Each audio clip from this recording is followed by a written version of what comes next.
कितीही कंटाळा आला तरी सकाळी उठून मला लागावंच लागतं आणि हे प्रत्येक स्त्रीचंच आहे की त्याला उठून मुलांसाठी तरी त्यांना उभं राहावं लागतं घरामध्ये काहीही झालं तरी. कारण सकाळी पटकन स्वयंपाक केला आणि त्याला देवाला उपहार वगैरे दाखवून दिला, डबा वगैरे टिफिन वगैरे भरून दिलं. तो जेवण तर करतच नाही, पण आपल्या आईची जरा कसं वाटतं की आपल्या मुलांना थोडं तरी खाऊन गेलं पाहिजे. कारण की 9 वाजेशी कोणालाच जेवण जात नाही, शाळा लवकर त्यासाठी सगळं रुटीन बदलून जाते लेकरांचं. नंतर त्याला हॉस्पिटलला घेऊन आलेला, न्यायला त्याला खूप ताप होता रात्री.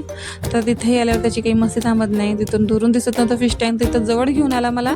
तिच्यासोबत मस्ती चालू होती त्याची फिशसोबत. तर दिसायला ते आपल्यालाही खूप छान वाटतं.